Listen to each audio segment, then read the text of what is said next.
ರೈತ. ನಾನು ನನ್ನ ಹೆಸರು ಎ ಜಬರ್ ಬಾಷಾ ಅಂಥೇಳಿ, ಚಿಕ್ಕಬೆಟ್ಟಗೇರಿ ನಿವಾಸಿ. ನಾನು ಸುಮಾರು ಹಲವಾರು ವರ್ಷ ಅಂತ ಹೇಳಿದ್ರೆ ಒಂದು 30 ವರ್ಷದಿಂದ ನಾನು ಈ ಮುಸ್ಕಿನ ಜೋಳ ವ್ಯವಸಾಯ ಮಾಡ್ಕೊಂಡು ಬರ್ತಾಯಿದ್ದೀನಿ.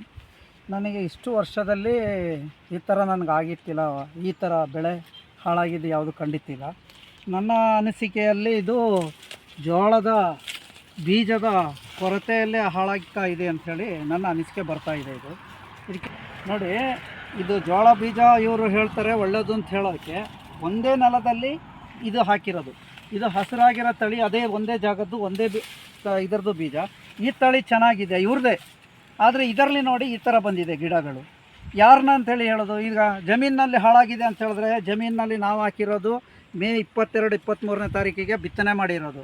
ಮೇ 23ಕ್ಕೆಲ್ಲ ಇಲ್ಲಿ ಮಳೆನೇ ಇರಲಿಲ್ಲ, ನಾವು ಪಂಪ್ಸೆಟ್ ನೀರಾವರಿಯಿಂದ ನಾವು ಬಿತ್ತನೆ ಮಾಡಿರೋದು. ಆ್ಯಕ್ಚುಲಿ ಹೇಳಬೇಕು ಅಂತ ಹೇಳಿದ್ರೆ ಈಗ ಇದು ಜುಲೈ 20-25ನೇ ತಾರೀಕು ಬಂತು. ಈಗ ಇವೆಲ್ಲ 30ಗೆ ಬರೋ ಟೈಮ್ ಆಗಿದೆ. ಯಾರೂ ಸಹ ತಿರುಗಿ ನೋಡೋರಿಲ್ಲ, ಯಾವ ಇವರು ಕಾಣ್ತಾ ಇಲ್ಲ.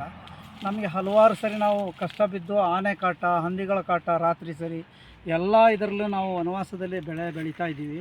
ಈ ಬೆಳೆಯೋದ್ರಿಂದ ನಮಗೆ ಯಾವ ಒಂದು ಪ್ರಯೋಜನ ಇಲ್ಲದಂಗೆ ಆಗಿದೆ.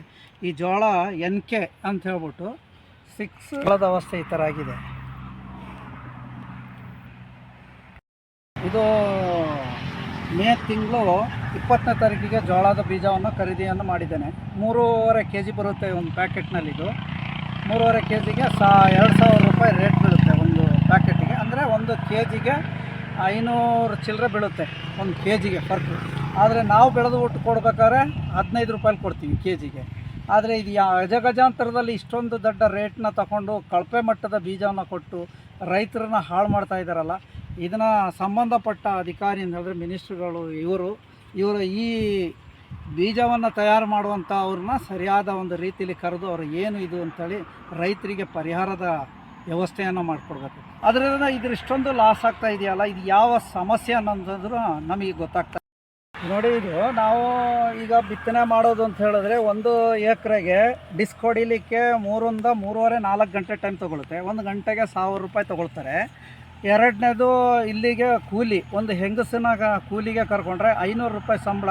ಅವರಿಗೆ ಟೀ ಕಾಫಿ ತಿಂಡಿ ಅಂತಂದರೆ 550 ರೂಪಾಯಿ ಸಂಬಳ ಬೀಳುತ್ತೆ.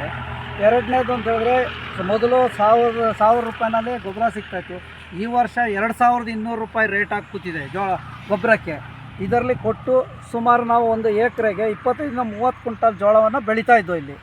ಈ ಲೆಕ್ಕವನ್ನು ಹಾಕ್ಕೊಂಡು ಬೆಳೆದಾಗ ನಮಗೆ ಇವತ್ತು ನೋಡಿದ್ರೆ ಈ ಥರ ಪರಿಸ್ಥಿತಿ ಆಗಿದ್ದರಿಂದ ನಮಗೆ ಯಾವುದೂ ಲಾಭ ಇಲ್ಲ. ಇದರಲ್ಲಿ ಎಲ್ಲ ಕೈಯಿಂದ ನಾವು ಕಳ್ಕೊಂಡು ಕೂರುವಂಥ ಪರಿಸ್ಥಿತಿ ನಿರ್ಮಾಣ ಆಗಿ ಕೂತಿದೆ ಈ ವರ್ಷ. ನೋಡಿ, ಈ ಬೆಳೆಗೆ ತುಂಬ ಕಷ್ಟದಂಥ ಬೆಳೆ ಇದು. ಪ್ರಾಣಿಗಳು, ಆನೆ, ಮತ್ತು ಇಲ್ಲಿಗೆ ಹಂದಿಗಳು, ಮತ್ತು ಇಲ್ಲಿ ಟೂರಿಸಮ್ ರೋಡು, ಕಾವೇರಿ ಹೊಳೆ ಮಾರ್ಜನು, ಅದರಿಂದ ಇಲ್ಲಿ ತುಂಬ ಬೆಳೆನ ನಷ್ಟವೂ ಆಗ್ತದೆ. ಇವಕ್ಕೆಲ್ಲ ನಾವು ಇದನ್ನು ತಡೆ ಕಟ್ಟಬೇಕು ಅಂಥೇಳಿ ಸೋಲಾರ್ ವ್ಯವಸ್ಥೆಯನ್ನು ಸಹ ಕೂಡ ಮಾಡ್ಕೊಂಡಿದ್ದೀವಿ. ಹೆಚ್ಚು ಕಮ್ಮಿ ಒಂದು ಸೋಲಾರ್ ವ್ಯವಸ್ಥೆ ಮಾಡಬೇಕು ಅಂತಂದರೆ 1 ಎಕರೆಗೆ 25,000 ರೂಪಾಯಿ ಖರ್ಚು ಬರುತ್ತೆ. ಅದು 25-30,000 ರೂಪಾಯಿ ಖರ್ಚಾಗುತ್ತೆ. ಅಷ್ಟೆಲ್ಲ ನಾವು ಅಳವಡಿಸ್ಕೊಂಡು ಮಾಡಿ ಈಗ ನೋಡಿದ್ರೆ ಬೆಳೆ ನಮಗೆ ಕೈ ಕೊಟ್ಟಿರೋದ್ರಿಂದ ನಮಗೆ ತುಂಬ ಕಷ್ಟದ ವಿಚಾರ ಆಗ್ಬಿಟ್ಟಿದೆ. ಅವರು ಮುಖರ್ಜಿ ವಹಿಸಬೇಕಾಗ್ತದೆ. ಯಾಕೆಂದರೆ ರೈತರಿಗೆ ಇದರಲ್ಲಿ ಯಾವ ಕಾಯಿಲೆ ಇದೆ, ಏನಿದೆ ಅಂಥೇಳಿ ನಮಗೆ ಗೊತ್ತಾಗಿರೋದಿಲ್ಲ. ಇದನ್ನು ತುಂಬ ಅವರು ಮುಖರ್ಜಿ ವಹಿಸಿ ರೈತರಿಗೆ ಸಲಹೆಯನ್ನು ಕೊಟ್ಟು ಈ ಬೀಜವನ್ನು ಪರಿಶೀಲನೆ ಮಾಡಿ ರೈತರಿಗೆ ವಿತರಣೆಯನ್ನು ಮಾಡಬೇಕಾಗಿದ್ದು ಅವರ ಆದ್ಯ ಕರ್ತವ್ಯ ಆಗಿರ್ತದೆ. ರೈತರು ಸಾಲದ ಹೊರೆಯನ್ನು ಹೊರದಂಗೆ ಇದನ್ನು ಬದುಕಿಸ್ಬೇಕಾಗಿ ವಿನಂತಿಯನ್ನು ಮಾಡ್ಕೊಳ್ತಾ ಇದ್ದೇನೆ.